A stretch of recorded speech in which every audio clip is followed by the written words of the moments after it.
Good afternoon mga ka-excellent. Importante paano kapag paligo sila. Yan.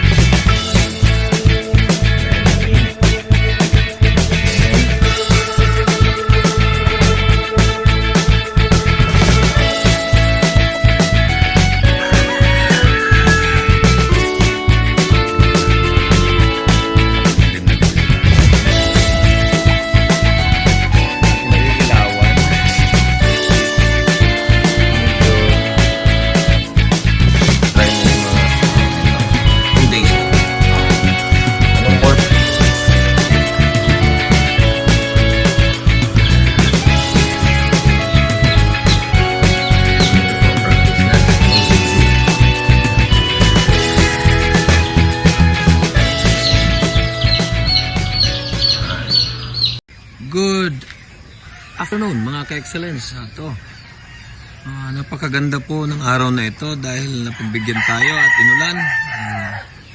Akala ko patay na lahat ng ating damo dahil sobrang init na dumaan ng mga ilang araw, pero so far kaninang umaga nag-uulan kaya medyo putik tayo, pero kahit na maputik okay pa din kasi ang importante hindi tuyo yung mga damo. Medyo risky para sa ating mga naka-range, pero ganun pa man ay naikanlong naman natin agad kaninang umaga bago mag-ulan. So yung mga maliliit na stubs sa range, hindi na muna natin sila pinaalpas. So nung nag-start na mag-ulan, tago muna sila. So ngayon medyo basa tayo, basa ang soil, basa lahat, kaya yan ang ating mga stags.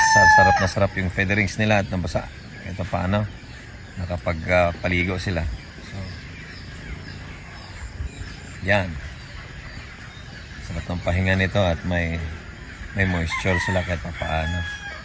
Hindi katulad kanina, sobrang nung mga nakarang araw sobrang dry na ng mga balahibo dahil nga mainit.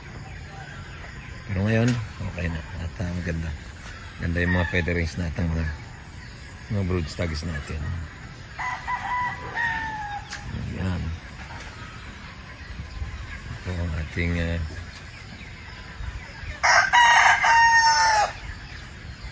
biyaya nating ulan. Okay. Ayan.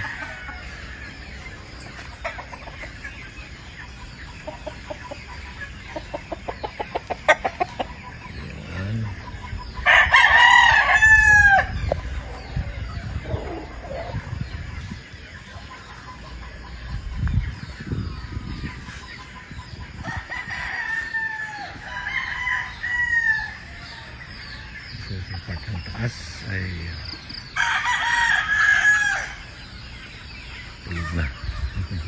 Medyo madilim na dito sa taas.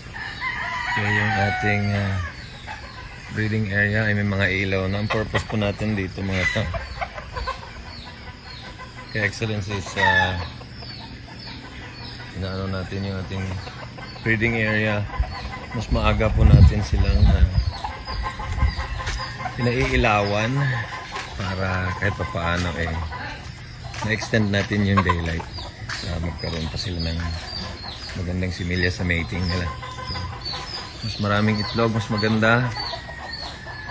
Although pa off season na tayo, kaya may yung iba medyo nagda-dry na din yung mga balahibo.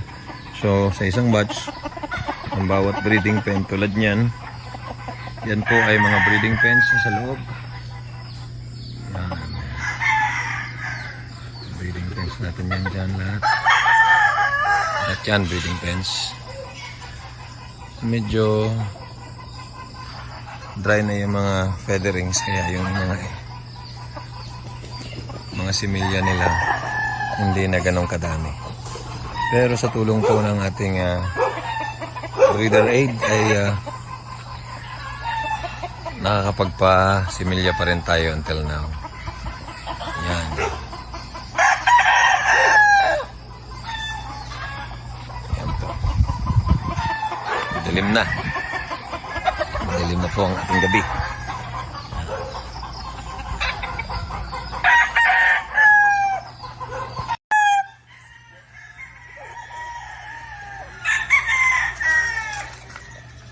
Sweater bulsa.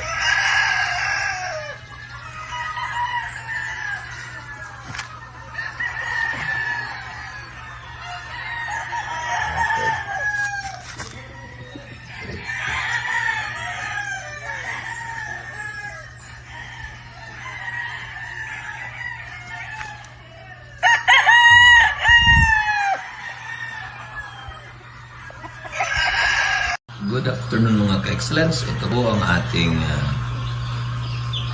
tawag nito, 2 days old. Anong born to tuloy? Hapon, di ba? Dos.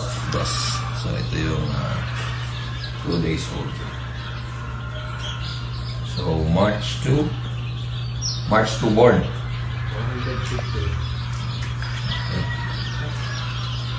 Ayan, magandang season niya. Very healthy ang ating 2 days old. Yan, ganito, buong-buo na. Nakaporman. Balansyado na sisiw pa lang. Yes. Sisiw. So, binibigyan na po natin sila mga ka-excellence na Trojan Z. Yan, sa mga tubig nila. Yan, Trojan Z na din po doon. So, ganito po ang practice natin. Nilalagyan po natin sila ng maraming ilaw para hindi sila lalamigin. So, mas mabilis silang lumaki. Yan, komportable. Yan, tutulog lang sila, kakain. Yan. Okay, mga pures po ito. Mga materialis po ito. Thank you so much. Trojan Z. Napakaganda po ng pag-alaga. Tatak excellence po ito. Napakaganda ng pag-alaga ng mga sisig. And dahil po sa Trojan Z. From day 1, yun na po ang iniinom nila.